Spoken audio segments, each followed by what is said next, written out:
The Krathian Empire had ruled the galaxy for 3,000 years, and their warships were the most feared sight in space because no one could stand against them. And their warriors were born for battle, with thick armor covering their bodies, and 4 eyes that could see in complete darkness, and reflexes, faster than any other species in known space. And Commander Vexthor stood on the bridge of his flagship, looking at the display, showing another world surrendering to Krathian power, and his chest swelled with pride, because this was what his people did best, and they conquered, and they ruled, and no one could stop them. The officer beside him clicked his mandibles in satisfaction, and reported that the Pelleran system had fallen in less than a day, and their defenses crumbled like dust. And Vexthor nodded because this was expected, and the Krathians were superior to everyone else, and the other races were weak and soft, and they existed only to serve the Empire, and the Pellerans were traders who cared only about profit, and the Nexians were scholars who buried themselves in books, and the Vorlax were miners who dug in asteroids, and none of them had the strength to resist. Vexthor ordered occupation forces to be deployed, and told his crew to inform High Command that another sector was secure. And the Empire grew larger every cycle, and soon there would be nothing left to conquer. And the thought made him almost sad, because war was what gave life meaning. And without enemies to crush, what purpose did a warrior have? But he pushed the thought away, because there were always new worlds to find, and new species to bring under Krathian control. A young technician suddenly interrupted with his antennae twitching nervously and said that sensors had detected something strange at the edge of the frontier zone, and Vexthor barely looked up because the frontier zone was full of primitive species who had just discovered space travel, and they were always stumbling around in ships that could barely hold together, and they posed no threat to anyone, and he asked if it was another group of primitives, and the technician said the signatures were unlike anything in their database, and the ships were strange. Vexthor finally turned his attention to the readings, and saw that several vessels had emerged from a region of space near a small yellow star. And the Krathians had surveyed that area before, and marked it as unimportant because the inhabitants were still fighting each other on their planet's surface, and had not even left their own moon yet, and that had been only 50 cycles ago, and no species could advance that quickly, and something was wrong with the data. He ordered a patrol squadron to investigate, and told them to destroy any ships that resisted, because it was important to teach new species their place in the galaxy, and the Krathian way was to show strength immediately, and 3 destroyers departed with their commanders, eager for easy glory, and expecting to find frightened traders or lost explorers, and they would make an example of them, and send a clear message about Krathian power. The 3 destroyers found a ship called the CSS Valor, and it was unlike any design in Krathian records, and it had strange angles and weapons that did not match any known technology. And Captain Jack Morrison stood on the Valor Bridge, watching the alien ships approach, and he ran his hand through his gray hair, and felt his stomach tighten. Because this was humanity's first contact with alien life, and it was not going the way anyone had hoped. His tactical officer, Katie Brooks, reported that the alien ships were charging weapons, and had not sent any communication attempts. And Morrison felt anger and disappointment, because humans had dreamed of meeting aliens for centuries. They imagined sharing knowledge and learning about the universe together. And instead, these aliens were attacking without even trying to talk, and he ordered shields up, and told his crew to prepare for combat. The Krathian destroyers opened fire without warning, and plasma beams shot across space, and slammed into the Valor shields, and the ship shook violently, and alarms blared on every deck, and Morrison gripped his chair, and knew that humanity had just learned a terrible truth about the galaxy, and it was not a friendly place. And the aliens out here were predators who shot first, and he would not let his crew die without fighting back. He ordered return fire, and the Valor railguns spoke with a sound that vibrated through the hull, and tungsten slugs accelerated to incredible speeds, and crossed the distance in seconds, and struck the lead Krathian destroyer, and punched through its shields like they were not even there, and tore through the armor, plating, and the alien ship started venting atmosphere and spinning out of control, and its crew scrambled to save themselves. Morrison ordered evasive maneuvers, and the Valor twisted through space in ways that should have been impossible, and the human ship was more agile than the Krathians expected, and it dodged plasma beams and returned fire with precision, and Fire 8 hit all 3 destroyers before executing a retreat back toward Earth, and Morrison knew they could not win a prolonged fight, but they had shown these aliens that humans were not easy prey. On the Eternal Fang, Vextor watched the battle footage over and over and could not believe what he was seeing, and the unknown vessel should have been destroyed in the first volley, but instead, it had damaged 3 Krathian destroyers, fought with tactics that were completely new, and the ship moved like a living thing, and its weapons bypassed shields using simple kinetic force, and Vextor felt something he had not felt in decades, and it was uncertainty mixed with the first hint of fear. He demanded to know what species this was, and no one could answer, and there were no records of these ships or these tactics, and the computer identified the origin point as the 3rd planet orbiting that yellow star, and the same planet they had surveyed 50 cycles ago, and Vextor realized that somehow impossibly, this primitive species had advanced centuries of technology in just 50 years, and were now in space and fighting back. And this was unprecedented. Vextor sent an immediate report to High Command, and warned them that a new species had entered the galaxy, and they were dangerous and well-armed, and had tactics that countered Krathian advantages, and he recommended a full battle fleet be sent to crush them before they became a real threat. And his hands shook slightly as he sent the message. Because for the first time in his long military career, he was not certain of victory. The CSS Valor limped home to Earth, with its hull scarred and systems damaged, but its crew alive. And when they entered Earth orbit and saw their blue planet below them, Morrison let out a breath he had been holding and told his crew they had done well, and they had survived humanity. First battle with aliens, and now Earth needed to prepare, because the aliens would be coming back, and next time they would bring more ships, and humanity needed to be ready. The reports from the border skirmish spread through the Krathian High Command, like poison, and 3 destroyers, damaged by a single unknown vessel, and warriors humiliated by a species they had never heard of.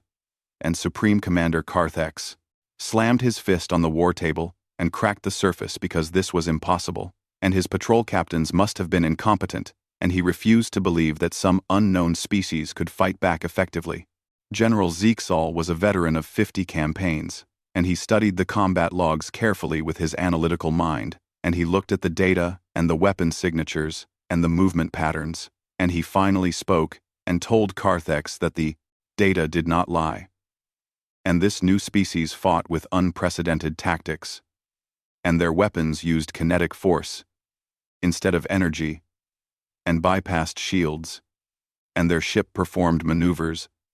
that should have torn it apart, but somehow it survived, and they needed to take this threat seriously. Carthex ground his mandibles together in frustration and said they would send a proper battle fleet and crush these newcomers before they became a problem. And the Empire would not tolerate any species that dared to resist. And he began assembling forces for an attack that would wipe out this threat completely. On Earth, the CSS Valor arrival caused immediate panic and mobilization, and the United Earth Coalition convened an emergency session within hours, and Admiral Henry Cole stood before the assembly, and his weathered face showed the weight of what he was about to say, and he told them plainly that humanity was not alone in the universe, and their neighbors were hostile and had attacked without provocation, and the Valor had barely survived, and if the aliens returned in force, Earth might not survive. Senator Lisa Grant stood up and asked how humanity could possibly defend against an interstellar empire when they had only achieved faster-than-light travel 6 months ago, and their technology was centuries behind, and the odds seemed impossible. And many in the chamber looked afraid, and Cole understood their fear because he felt it too. But Cole also felt determination, and he said that humanity had survived every impossible challenge in its history by adapting and innovating and refusing to surrender, and they would do the same now, and he proposed immediate expansion of Kaliner, the defense fleet, and deployment of every advanced weapon system they had developed, and turning every resource toward survival, and the debate raged for hours. But ultimately, fear and determination won, and humanity voted to prepare for war. In orbital shipyards above Earth and Mars and Luna, construction crews worked around the clock, and the new human warships took shape, and they were brutal, practical designs that prioritized firepower and survivability over elegance, and each vessel bristled with railguns and missile pods and point defense systems, and they were ships built by a species that knew how to fight, and had been doing it for their entire history. Captain Daniel Price took command of the UES Defiance, and it was one of the first true human warships, and his crew of 200, trained constantly, because they knew war was coming, and among them was Lieutenant Commander Helen Cruz. She was the chief engineer who had helped design the ship revolutionary power systems. And she explained to the crew that the aliens used plasma and energy weapons,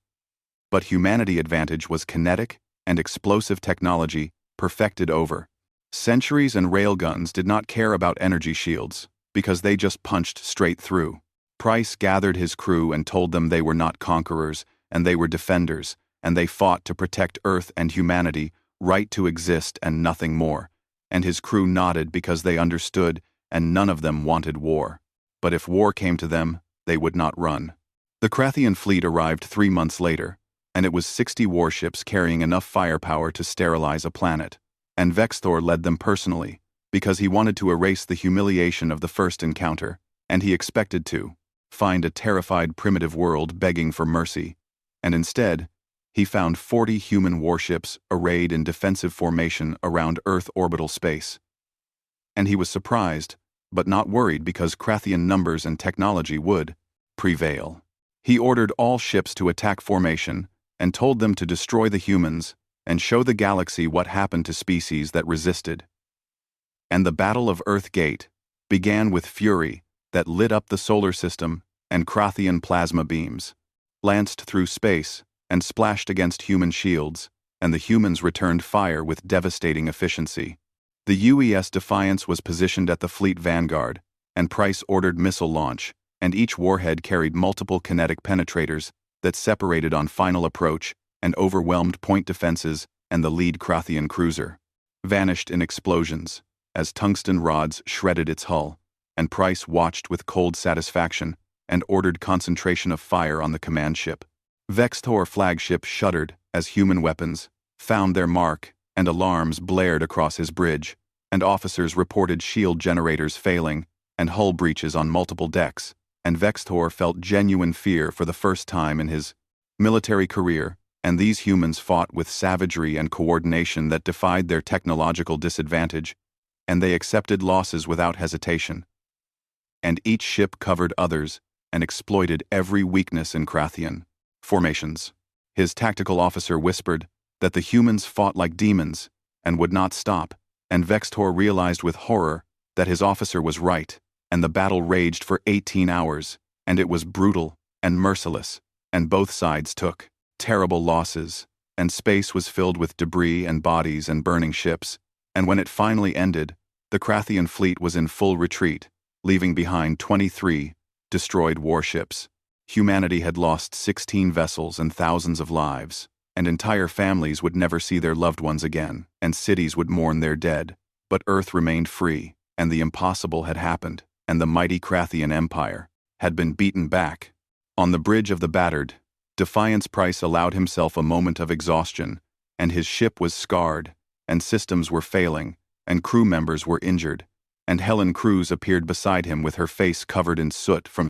emergency repairs, and she said quietly that they had won, and Price corrected her and said they had survived, but the aliens would be back, and next time, they would be ready for human tactics. In deep space, Vexthor stared at the receding blue planet with rage, and something he had never felt before, and it was respect mixed with his anger. And these humans were not prey, and they were predators, just like Krathians, and that changed everything, and he knew the Empire would never look at this species the same way again. The news of the Krathian defeat spread across the galaxy and reached every subject, race, and every conquered world, and in quiet corners of the Empire, people whispered about the impossible and a species that had bloodied the mighty Krathians and made them retreat, and for the first time, in 3,000 years, The subject races began to hope that maybe the Empire was not invincible after all. News of the Krathian defeat spread across the galaxy like wildfire, and in the crystalline halls of the Nexian Academic Collective, scholars debated the implications in hushed voices, and on the mining stations of the Vorlax Consortium, workers whispered about a species that had made the Empire bleed, and everywhere people began to wonder if Krathian power was truly absolute. Supreme Commander Carthex found himself summoned before the Imperator, and the ancient ruler sat in darkness with only bioluminescent panels casting shadows across his scarred exoskeleton. And his voice was like grinding stone when he spoke. And he told Carthex that he had promised an easy victory, but instead the Empire had lost face before all the subject races, and some were already questioning Krathian might. Carthex kept his eyes down and said the humans were an anomaly with a ferocity that defied their limited technology, but the Empire would crush them, and he staked his life on this promise, and the Imperator studied him for a long moment and finally said that this time they would study the humans first, because he had not built an empire by underestimating prey that bit back. The Krathians began a methodical intelligence campaign, and scout ships observed human colonies from safe distances, and captured human technology. Was taken apart and analyzed, and what they discovered troubled even the most confident. Warriors and humanity was barely a century past, splitting the atom. Yet their weapons were devastatingly effective, and more worrying was their rate of advancement, because every month human ships incorporated new innovations, and their tender dollars. Tactics evolved with frightening speed. General Zixal compiled a report that would change Krathian strategy forever, and he presented it to the High Command with unusual seriousness. And he began by saying that humans were not like other species the Empire had conquered, and the Pelorans were traders content with commerce, and the Nexians were scholars interested only in knowledge, and the Vorlax were laborers focused on survival, but humans were warriors by nature. He displayed holographic footage of Earth history, and it showed centuries of warfare and weapons of increasing lethality, and conflicts that consumed entire continents, and nuclear weapons that could sterilize worlds and humanity had created, and deployed such weapons within years of their invention. And the footage showed that humans had been fighting each other for their entire recorded history, and their planet was a crucible that forged them into the most dangerous species in the known galaxy. Zixal continued and said that humans did not just fight to defend, but fought to win, no matter the cost, and they would sacrifice anything for victory. And the chamber fell silent, as warriors who had never known doubt began to understand what they truly faced. But the Imperator was not one to back down, and he said they would adapt, and if humans were warriors, then the Empire would show them what true warrior culture meant, and he ordered mobilization of reserve fleets and conscription of every able-bodied Krathian, and they would drown the humans in numbers. While the Empire prepared for total war, humanity was doing the same, and Admiral Cole stood in the command center buried beneath the Rocky Mountains, coordinating Earth defense, with military leaders across the solar system, and Commander Kevin Barnes was head of special operations, and he briefed Cole on a daring new initiative. Barnes said they could not just defend, and they needed to take the fight to the aliens, and Cole raised an eyebrow and asked if he was suggesting offensive operations against an empire that spanned hundreds of star systems, and Barnes nodded, and explained asymmetric warfare and hitting supply lines and destroying shipyards and supporting any alien species that wanted to rebel and making the Krathians bleed for every inch of space. It was dangerous strategy, but Cole recognized its necessity, and he authorized it and told Barnes to make the aliens regret ever finding humanity. The first human strike came without warning, and the stealth ship UES Shadow, commanded by Captain Greg Palmer, penetrated deep into Krathian territory using revolutionary cloaking technology. And their target was a major military shipyard in the Dravos system, and Palmer and his crew of 30 elite operators watched as Krathian workers swarmed over half-constructed warships. Palmer ordered his team to plant charges, and they had 15 minutes before patrols rotated back, and the team worked with practiced efficiency. And nuclear-tipped torpedoes were magnetically attached to the shipyard primary support struts, and alarms began to wail as sensors finally detected the human presence, and Palmer ordered everyone back to the ship immediately. The shadow accelerated away just as the shipyard exploded in a miniature sun, and 3 battleships still under construction were vaporized, and thousands of Krathian workers died instantly, and the loss was more than material, because it was psychological, and the Krathians were being hunted in their own territory. Similar strikes followed across the Empire, and human ships appeared and struck and vanished, before reinforcements could arrive, and supply convoys were ambushed, and communication stations were destroyed, and the Krathians who were used to being predators found themselves constantly looking over their shoulders and fearing every shadow. But the Empire was vast and powerful, and for every blow humanity struck, the Krathians prepared counterstrike, and Carthex assembled a fleet of 300 warships, and it was the largest military force ever gathered in galactic history. And he announced to his assembled commanders that the humans wanted war, and the Empire would give them annihilation, and they would find the human homeworld and reduce it to ash. On Luna Base, Lieutenant Maya Torres was an intelligence officer who intercepted Krathian communications and decoded their intentions. And she rushed to Admiral Cole with the data, and her hands were shaking as she told him the aliens were coming, and this time they were bringing everything they had. Cole studied the projections and saw 300 ships against humanity, 75 operational vessels, and the math was brutal, and the odds were worse than the first battle, and many would die. But he looked at Torres and said they would make the aliens pay for every mile,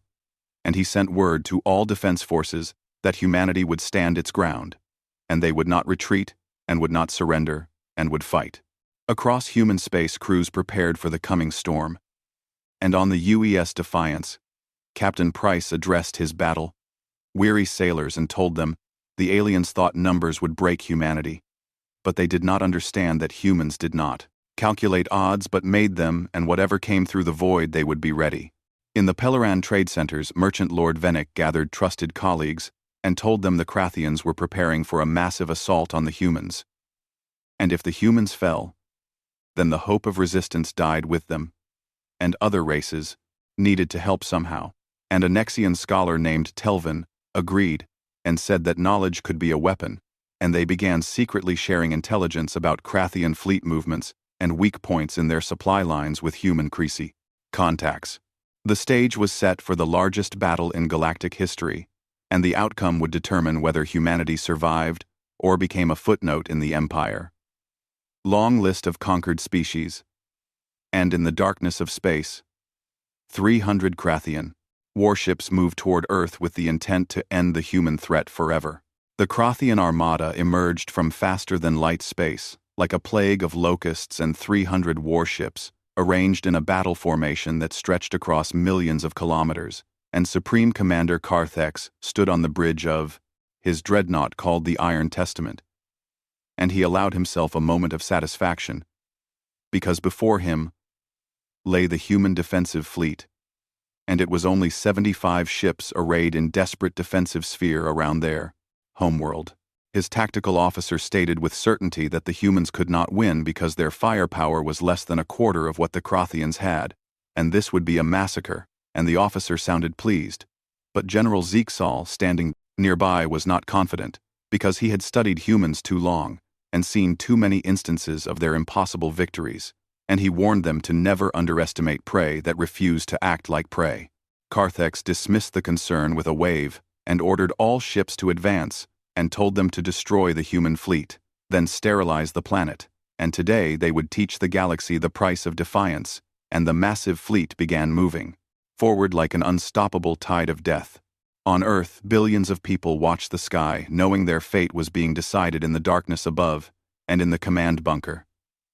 Admiral Cole coordinated with his fleet commanders through holographic displays, and beside him, Commander Barnes and his staff worked frantically to implement a battle plan that bordered on insanity. Captain Price reported from the Defiance that they were outnumbered 4-1, and standard tactics would not save them, and Cole replied that they would not use standard tactics, and told him to remember they were not trying to destroy all the aliens, but just needed to break their will, and he ordered execution of Operation Hornet Nest. What followed was unlike any battle the galaxy had ever witnessed, and instead of meeting the Crothian advance, head-on the human fleet scattered into dozens of small squadrons, and they darted through the enemy formation like angry insects, and struck from unexpected angles, and retreated before the Crothians could bring their superior numbers to bear. The UES Defiance led Squadron Alpha with 6 ships that coordinated with devastating precision, and they targeted the joints between capital ships in the Crothian formation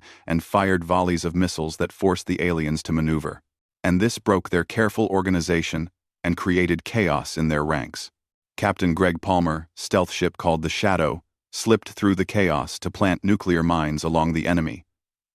projected advance path, and when a Crothian cruiser group triggered them, the explosions created temporary gaps that other human ships exploited mercilessly. Zixel realized with growing dread that the humans were not fighting a battle, but were orchestrating chaos and turning the Crothian numerical advantage into a liability. And he was right, because the Crothian fleet designed for overwhelming frontal assaults found itself tangled in a 3-dimensional maze of darting human ships. And commanders tried to coordinate firing solutions, but their targeting systems could not keep up with ships that seemed to predict Crothian movements before they happened. What the Crothians did not know was that deep in Luna Base, an advanced computer system called Oracle was processing battlefield data in real time and identifying patterns in Crothian tactics and feeding predictions to human commanders, and Lieutenant Maya Torres monitored the system with her fingers flying across holographic controls, and she reported that Oracle predicted the aliens would try to reform their battle line in Sector 7, and she transmitted targeting data to Squadron Delta. Commander Helen Cruz, now leading Squadron Delta aboard the UES Retribution, received the data and smiled grimly and ordered all ships to full burn to Sector 7 and told them to hit the aliens while they were regrouping, and the squadron materialized from behind a debris field with railguns blazing and tungsten rounds tore through Crothian shields, already weakened by the chaotic engagement.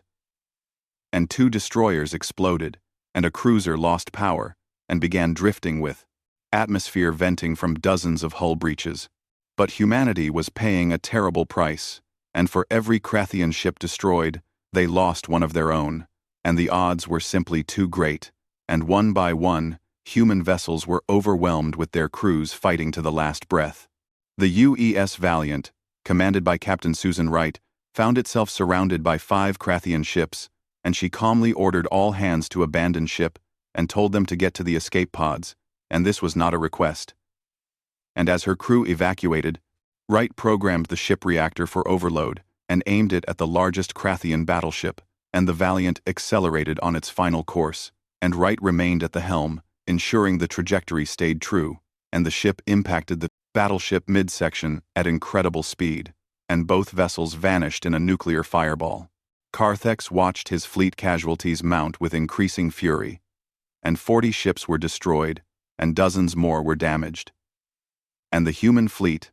though reduced to barely 30 operational vessels, was still fighting and still inflicting losses and still refusing to break, and he demanded to know how they could endure when defeat was inevitable. Zixel said quietly that it was because the humans were defending their home, and because they believed in something more than victory, and they believed in defiance itself. And even if they died, they would take as many Crothians with them as possible. The battle reached its peak when Admiral Cole aboard the UES Indomitable led the remaining human capital ships in a final desperate charge directly at the Crothian command center. And it was suicide, and everyone knew it. But Cole transmitted to all ships that they were going for the flagship, and if they cut off the head, maybe the body would withdraw, and it had been an honor serving with everyone. Captain Price, with his ship battered but still functional, joined the formation without hesitation, and said the Defiance was standing by, and they would finish this together, and the 13 remaining human capital ships accelerated toward the Iron Testament, absorbing horrific damage as hundreds of Crothian weapons fired upon them, and ships were torn apart. But survivors pressed on, closing the distance with grim determination. Carthex realized too late what the humans intended, and he ordered evasive maneuvers, but the Iron Testament was too large and too slow, and the UES Indomitable with its shields collapsed and hull breached in a dozen places, slammed into the flagship port side at ramming speed, and the impact shattered both ships, and Admiral Cole went down with his vessel, and his last transmission was simple, and it said for Earth. The destruction of the flagship sent shockwaves through the Krathian fleet, and commanders who had never experienced true fear suddenly found themselves leaderless and facing human ships that seemed willing to die just to take one more enemy with them, and the certainty of victory evaporated. General Zixol, aboard a secondary command ship, made a decision that would forever change his standing in the Empire, and he ordered all ships to withdraw and retreat to the outer system, and a subordinate protested that they still outnumbered the humans, but Zixol said no, and explained they had already lost not the battle, but their certainty, and these humans would never surrender and never stop fighting, and if the Krathians continued, the humans would drag them all into death, and he ordered withdrawal. The Krathian fleet, bloodied and demoralized, pulled back, leaving behind 97 destroyed warships and thousands of dead warriors. And humanity had lost all but 18 ships.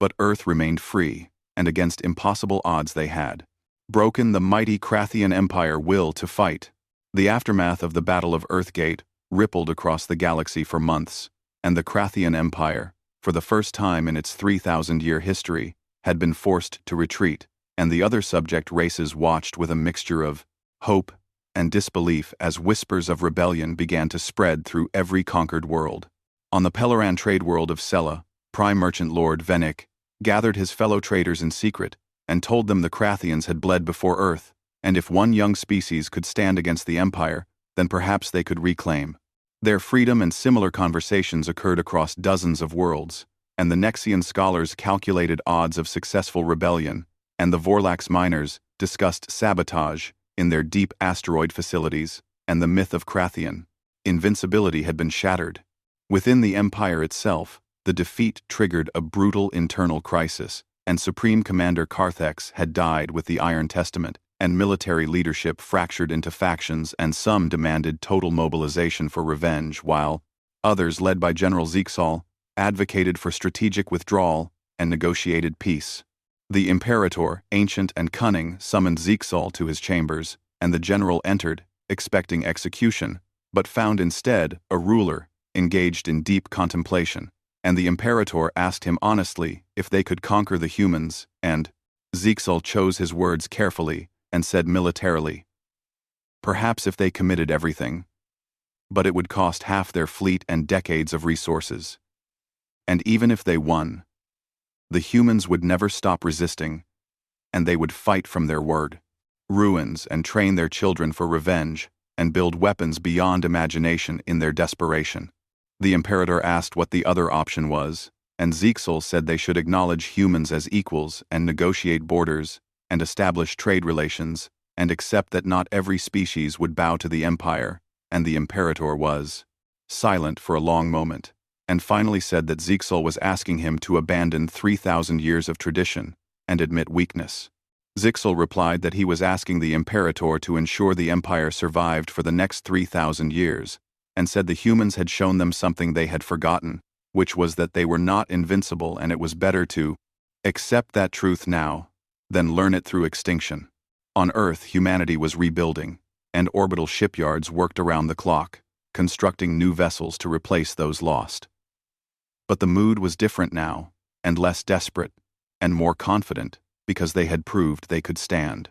against the galaxy, mightiest empire. Captain Daniel Price, promoted to admiral after his heroic actions, oversaw construction of a new generation of warships. And, beside him now, Captain Helen Cruz reviewed technical specifications with a critical eye. And she observed they were building bigger guns, but said they should be building better diplomacy too, because they had made enemies by surviving and needed allies if they were going to thrive. Price nodded thoughtfully and said, intelligence reports indicated some Krathian subject races were restless, and maybe it was time humanity reached out, and the opportunity came sooner than expected when a Pelleran merchant vessel damaged, fleeing from Krathian forces, stumbled into human space near the Mars outpost. Commander Kevin Barnes, now heading Humanity First Contact Division, authorized their rescue. And Merchant Lord Venick found himself aboard a human medical station, being treated with surprising gentleness. And when Barnes arrived to question him, the Peleron expected interrogation, but instead received an offer. Barnes said simply that his people believed in freedom, and they heard that Venick species and others were suffering under Krathian rule, and humanity was willing to help. And Venick asked suspiciously why, and what did humans gain from this? And Barnes replied that they would gain friends and trading partners, and a galaxy where might did not make right, and they had seen what tyranny looked like, and fought to be free of it, and would help others do the same. The meeting led to secret negotiations, and within months, the Peleran Consortium and the Nexian Collective, and several Vorlax factions, had formed a quiet alliance with humanity, and they shared intelligence and coordinated resistance efforts, and began planning for a future beyond Krathian dominance. The Empire response was inevitable, and despite Zixel Council, hardline factions launched punitive strikes against rebellious races, but they found themselves facing not just local resistance but human advisors with advanced weapons, tactical training. On the mining colony of Vorlax 7, Captain Greg Palmer led a team training Vorlax rebels in guerrilla warfare, and he explained through a translator that Krathians relied on overwhelming force.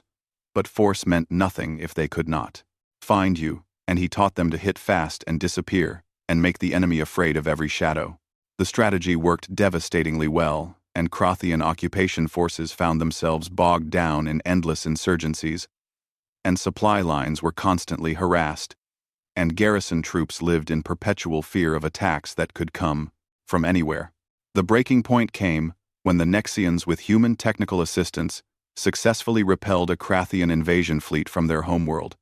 And the battle was not even close, because Nexian defensive platforms upgraded with human railgun technology and computer targeting systems shredded the attacking force before it could reach orbital distance. General Zixal, now elevated to Supreme Commander, after previous leadership failures, presented the Imperator with undeniable data and told him they were losing not just battles, but their empire itself, and the subject races were uniting against them, and behind them, supporting with weapons and tactics, were the humans. The Imperator, with his ancient exoskeleton scarred from a lifetime of warfare, finally accepted the truth and told Zixal to arrange a meeting with the humans and representatives of rebellious races, because it was time to negotiate. The peace talks occurred on a neutral station in unclaimed space, and it was a massive construct hurriedly built for the purpose, and Admiral Price led the human delegation, accompanied by Ambassador Lisa Grant, who had left the Senate to serve in the new diplomatic corps, and General Zixal represented the Krathians, and his presence was tacit acknowledgement of their changing position, and representatives from a dozen formerly subject races attended with their demands clear, which were freedom and reparations. The negotiations lasted months, and there were moments of anger and threats to walk away, and fierce debates, but gradually a framework emerged, and the Krathian Empire would withdraw to its core territories, and subject races would gain independence, but maintain trade relations, and borders would be established and respected, and humans would serve as guarantors of the peace, by maintaining a fleet strong enough to discourage aggression from any party. Zixal said privately to Price during a break that he realized what humans had done, and they had reorganized the galaxy's entire power structure in less than a year. And Price shrugged and said they just wanted to be left alone to explore the fault stars, but the Krathians had forced them to become something else. Zixal said with grudging respect that humans were warriors, and the galaxy had not seen a warrior race like them in eons, and the Krathians had prided themselves on military might, but humans had turned warfare into an art form born from necessity. And Price replied that now they were trying to turn peace into an art form, because honestly, they were tired of fighting and would rather build than destroy. The treaty was signed in a ceremony broadcast across the galaxy, and the Imperator attended in person, despite his advanced age, and addressed the assembly, and said that for 3,000 years, Krathians believed they were the mightiest, and Kraintas. Then humans arrived, and taught them humility not through conquest, but through defiance. And they showed that true strength lay not in domination, but in courage to stand for what you believe, even against impossible odds. He turned to the human delegation and said they had underestimated humans because they were young, and the Empire would not make that mistake again, and he welcomed humanity to the galactic community and expressed hope that their presence would make everyone better than they were. On Earth, celebrations erupted across the planet, and humanity had not just survived first contact, but had reshaped galactic civilization, and in the command center where it all began, Commander Maya Torres raised a glass with her colleagues and said quietly to Admiral Cole and everyone they lost because they did not live to see this, but they made it possible. Captain Helen Cruz, visiting Earth for the celebration, stood with Torres at the window overlooking celebration below and asked what happens now, and Torres smiled and said, "Now they explore and build and learn and make sure that what they fought for, which was freedom and dignity and the right to determine their own fate, extended to everyone in the galaxy." Above them, in orbital shipyards, new ships were being built, but these were not warships, and they were explorer vessels and colony ships and mobile research stations, and humanity was finally free to pursue the dreams that had driven them to the stars in the first place. Across the galaxy, on hundreds of worlds, newly freed species looked to the stars with their own dreams, and they were inspired by the small blue planet, whose inhabitants had proved that might did not make right, but courage and determination did, and the Krathians had believed they were the mightiest, but they learned otherwise. And in that learning, both they and the galaxy itself had been transformed forever, and the human era had begun.